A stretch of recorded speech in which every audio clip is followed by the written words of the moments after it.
MMR vaccine, moms measles rubella vaccine, അതിന്റെ പ്രാധാന്യത്തെക്കുറിച്ചാണ് ഞാൻ ഇന്ന് പറയുന്നത്. നമ്മുടെ നാട്ടില് 2017 വരെയെല്ലാം MMR വാക്സിൻ ആണ് 9ാം മാസത്തിലും 1.25 വയസ്സിലും എടുത്തിരുന്നത്. മംസ് മീസിൽസ് റുബെല്ല, മുണ്ടിവീക്കം എന്ന് പറയുന്ന മംസ്, 5ാം പനി മീസിൽസ്, റുബെല്ല, ഈ 3 രോഗങ്ങൾക്കുള്ള കവറേജ് ആണ് MMR വാക്സിൻ കൊടുത്തിരുന്നത്. എന്നാൽ ചില നയങ്ങൾ കാരണം, ഗവൺമെന്റ് ചില നയങ്ങളിൽ വന്ന മാറ്റം കാരണം 2017-18 മുതൽ MR വാക്സിൻ മാത്രമാണ് കൊടുക്കുന്നത്. എന്നാൽ അറിയേണ്ട ഒരു കാര്യം, MR വാക്സിൻ മീസിൽസ്, 5ാം പനി, റുബെല്ല എന്നീ 2 അസുഖങ്ങൾക്കെതിരെ മാത്രമാണ് പ്രൊട്ടക്ഷൻ, സുരക്ഷിതത്വം തരുന്നുള്ളൂ. അപ്പോ MR വാക്സിൻ മാത്രം എടുക്കുന്ന കുട്ടികൾക്ക് മുണ്ടിവീക്കം, മംസ് എന്ന് പറയുന്ന വളരെ പ്രധാനപ്പെട്ട ഒരു അസുഖത്തിനെതിരെ യാതൊരുവിധ സുരക്ഷയും കിട്ടുന്നില്ല എന്നുള്ളതാണ് കാര്യം.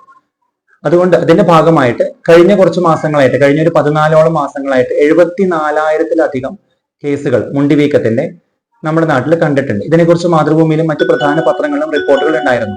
നമുക്ക് ചുറ്റും മംസ് കേസ് കൂടുതലായിട്ട് വന്നുകൊണ്ടിരിക്കുകയാണ് എന്നുള്ളത് നമുക്ക് നിരീക്ഷിച്ചാൽ മനസ്സിലാകും. അതുകൊണ്ട് എല്ലാവരും തന്നെ, എല്ലാ കുട്ടികൾക്കും തന്നെ MMR വാക്സിൻ എടുക്കേണ്ടത് വളരെ അത്യാവശ്യമാണ്. ഈ മുണ്ടിവീക്കം, മംസ് എന്ന് പറയുന്നത് പലതരം കോംപ്ലിക്കേഷൻസ് ഉണ്ടാക്കാൻ സാധ്യതയുള്ള ഒരു അസുഖമാണ്. ഒന്നാമത് വേദന ഉണ്ടാവും നല്ലോണം. പിന്നെ അത് കൂടാതെ അതിന്റെ കോംപ്ലിക്കേഷൻസ് ആയ ഓർക്കൈറ്റിസ്, നമ്മുടെ ടെസ്റ്റിക്കുലർ സ്വെല്ലിംഗ്, ഊഫോറൈറ്റിസ്, ഒവേറിയൻ സ്വെല്ലിംഗ് പോലത്തെ പ്രശ്നങ്ങൾ, പിന്നെ തലച്ചോറിനെ ബാധിക്കുന്ന മെനിഞ്ചൈറ്റിസ്, തലച്ചോറ് പഴുപ്പ്, എൻകെഫലൈറ്റിസ്, അങ്ങനെ പല പ്രശ്നങ്ങളും, ഹിയറിങ്ങിനെ ബാധിക്കാം. അങ്ങനെ പല കോംപ്ലിക്കേഷൻസും ഉണ്ടാക്കാൻ സാധ്യതയുള്ള ഒരു അസുഖമാണ് മംസ് എന്ന് പറയുന്നത്. നമുക്ക് പ്രോപ്പറായിട്ട് MMR വാക്സിൻ എടുത്തു കഴിഞ്ഞാൽ പ്രിവെന്റ് ചെയ്യാവുന്ന ഒരു അസുഖമാണ് മംസ്. അതുകൊണ്ട് തന്നെ MR വാക്സിൻ പോരാ, നമ്മൾ എല്ലാ കുട്ടികൾക്കും MMR വാക്സിൻ തന്നെ നിർബന്ധമായും എടുക്കേണ്ടതാണ് എന്നുള്ളത് എല്ലാവരും വ്യക്തമായിട്ട് മനസ്സിലാക്കുക. ഈ MMR വാക്സിൻ നമ്മൾ എങ്ങനെയാണ് എടുക്കേണ്ടത്, എത്ര ഡോസാണ് എടുക്കേണ്ടത്, അതിനെക്കുറിച്ച് പറയാം. ഈ MMR വാക്സിൻ എങ്ങനെയാണ് എടുക്കേണ്ടതെന്ന് പലർക്കും സംശയം ഉണ്ടാവാം.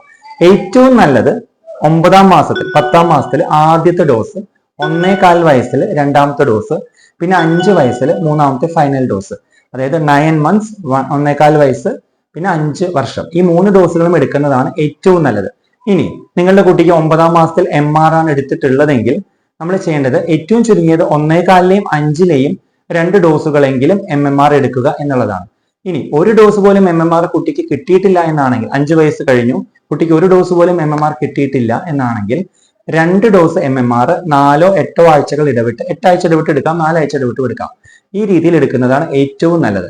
ഓക്കെ, അതായത് 3 ഡോസ് സിനാരിയോ ആണ് ഏറ്റവും ബെസ്റ്റ്. 9 months, പിന്നെ 1 and 1/4 years, 5 years. ഇതാണ് best scenario. If that's not possible, then the second best case is 1 and 1/4 years and 5 years. ഇനി ഒട്ടും പറ്റിയില്ലെങ്കിൽ 5 വയസ്സിന് ശേഷമാണ് ഇതിനെക്കുറിച്ച് ബോധവാന്മാരാകുന്നതെങ്കിൽ 2 ഡോസ് 4-8 ആഴ്ചകൾ ഇടവിട്ട് എടുക്കാവുന്നതാണ്. So it's never to late. സ്കൂളുകളിൽ പോകുന്ന കുട്ടികൾ, ഇപ്പൊ LKG, UKG, 1ാം ക്ലാസ്, ഏർലി ക്ലാസ്സുകളിൽ ഒരുപാട് കേസസ് വരുന്നുണ്ട്. ഫ്രീക്വന്റ് സ്പ്രെഡിനുള്ള സാധ്യതയുണ്ട് ചെറിയ കുട്ടികൾ ഒരുപാട് പേര് ഒരു ക്ലാസ്സിൽ ഇരിക്കുമ്പോൾ. അപ്പൊ അതുകൊണ്ട് തന്നെ ഇതുവരെ എടുത്തിട്ടില്ലാത്തവർ, നിങ്ങളുടെ കുട്ടി 5 വയസ്സിനോട് അടുത്തായിട്ടുണ്ടെങ്കിൽ 5 വയസ്സിലത്തെ ഒരു ഡോസ് എടുക്കുക, 2ാമത്തെ ഡോസ് എടുത്ത് നെക്സ്റ്റ് കവറേജ് കൊടുക്കുക എന്നുള്ളത് വളരെ പ്രധാനമാണ്. ഒരു പ്രിവെന്റബിൾ ആയിട്ടുള്ള ഒരു ഡിസീസാണ്. ഇതിന്റെ കോംപ്ലിക്കേഷൻസും നമുക്ക് പ്രിവെന്റ് ചെയ്യാൻ കഴിയുന്നതാണ്. അതുകൊണ്ട് തീർച്ചയായും ഈ കാര്യം വളരെയധികം ശ്രദ്ധിക്കുക.